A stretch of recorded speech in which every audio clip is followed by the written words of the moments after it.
Going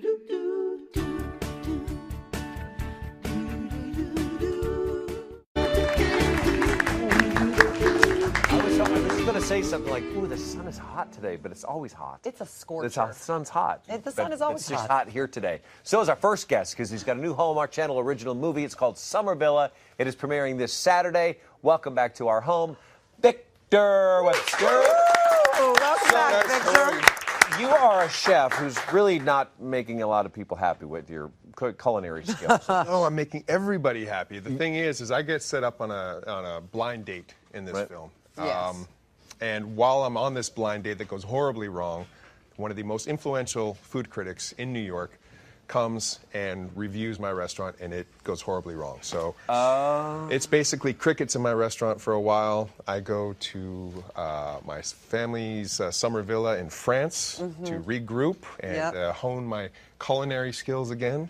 And I show up, and the blind date that went horribly wrong is also there, trying to get rid of her writer's block. Right. And we actually have a clip of that exact scene. Yeah. Let's take a look. Oh, this is it. At the same villa. Excuse me? You? You? What?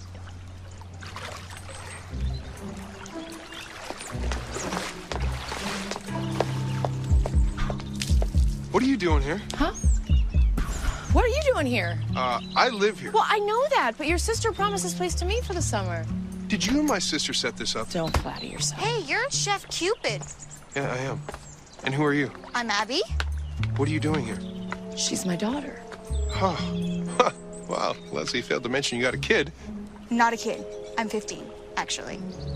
I even went to your restaurant after my homecoming. Yeah, what'd you think? Look, I am here for a very important reason, and I can't, we can't leave. Yeah, well, neither can I. All right, I'm sorry to inconvenience you, but there's a fantastic hotel right up the street. They got a pool and room service and a slide. What? I'm calling Leslie. Me too. Oh, this looks good. Hang on, real quick. It's like That the looks Kraken good. coming out of the water. I got to make a note real quick. Do more abs workout. Oh, that's good. It's good. No, Yeah. all those are painted on. They're painted on. Wow. Was that airbrush? Yeah, all airbrush. Well, Yeah. you did look great. There's that. I have to picture work again. that. Yeah. Wow, Mark, I that's just had what- to make note of that. I just wanted to make sure to do more sit-ups. that's inspiration. You can put it on It's your like the- refrigerator. It's the Kraken coming out of the water. Is that the Kraken? This is absolutely beautiful, and it does look like you're in Italy or in France, but you're not. You're actually in Montreal, Montreal. which is the temperature in Montreal is Well, quite. there's no leaves on the trees. Yeah, I wonder why that was. Considering the day before we shot this, there was snow on the ground. When we were shooting this scene, it was 46 degrees. How did that work out for you? Oh. Wow. Yeah, shrinkage is a real thing. Oh Wait, what? What are we talking about? That was please tell me they yeah. heated that pool for you, though. Yeah, they did heat the pool. Yeah. But when the rest of the scene, and when you watch the movie, we got to do the whole thing. And then Hillary Burton's got to go in the pool at nighttime, which was even worse for her. She keeps falling in and out over and over again. It was freezing. Wow. But it's not that big of a deal. You just deal with it, right? Yeah. They're like, can you make your teeth stop chattering? I'm like, I'd love to, but, But I just can't. I can't. So I want to change gears because it's beautiful up there. It's gorgeous, It's yeah. gorgeous, and I know you're into photography. Yes. Is it a new passion of yours, or how long? It's you've been doing it a something while. I've been doing a long time, but I've only recently been sharing my pictures with people via social media. Yeah. Oh, And why? interesting. Why did you feel like now's the time? They were always just for me. I have them all framed all over my house. I would give them as gifts, but I've never really felt the need to share them. But some of them have such great stories, and I figure, yeah, that was in front of Notre Dame in Paris. Wow.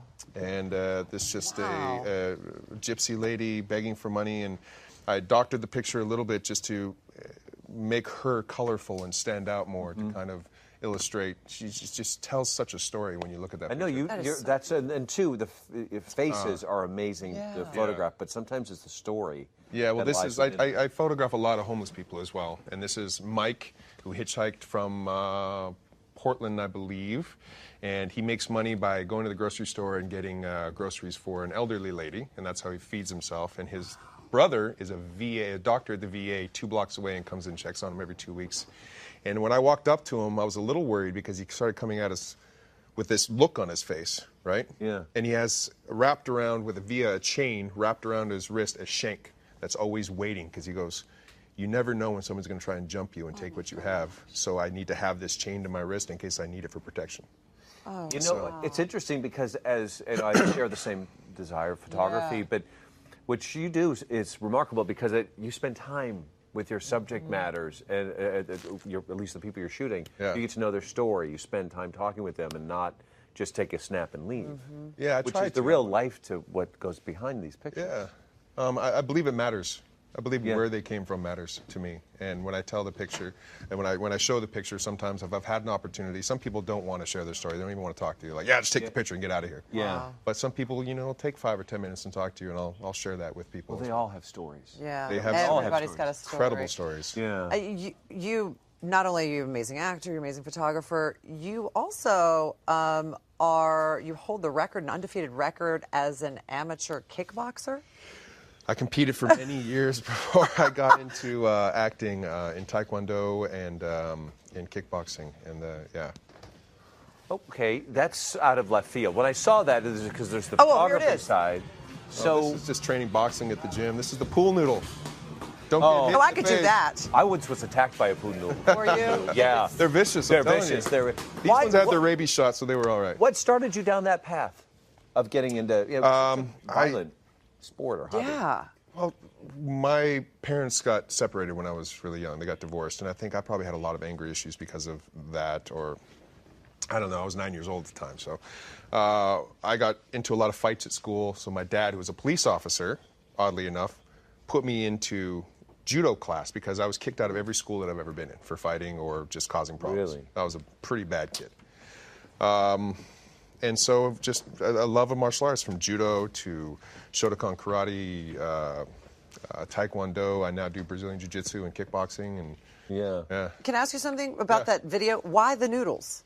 It's just a head movement, not learning how not to get punched and just practicing. Okay. Rather than him actually putting the gloves on and actually hitting me, it's just a warm-up that we do, 2 rounds of that before we actually start hitting the mitts. And then And you do still sparring. training these days as well? As much as 4 or you 5 days a week. Wow. Yeah. Let me ask you this, because there's so many times, like even you said, the homeless man walking around with a shank. Like there's a defensive position you can be in where you're not going to become a target.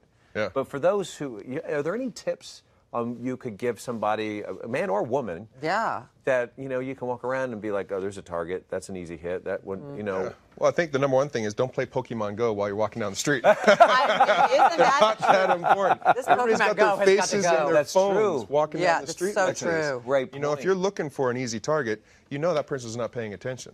Yeah. The second is put your phone away, make eye contact. If you see somebody that's a threat, look them right in the eye. Keep your shoulders back, keep your chin up, look confident. Yeah. If you're walking around, your shoulders are down, your chin's down, you look meek and you look like you're going to be easy to mess with. So you mean to tell me if you see somebody that you think is dangerous, look them in the eye? Look them right in the eye and be like, hello. Yeah. Wow. If you look okay. away, you look scared. That Yeah. person, like if somebody walks by me and they look scared, I'm like, they're not going to put up a fight, they're scared. But they Sure. look me in the eye and I see confidence, I'm like, oh, they're going to put up a fight. Right. Yeah. You know what I do? I don't think you're scared. I give them stink eye. That's what I do. Look them right in the eye, Mark. Look them in the eye. Be sure to tune in this Saturday, 9, 8 Central, for the premiere of Summer Villa. It's right here at Hallmark Channel. And I'll be doing my sit-ups while I'm watching it. Okay.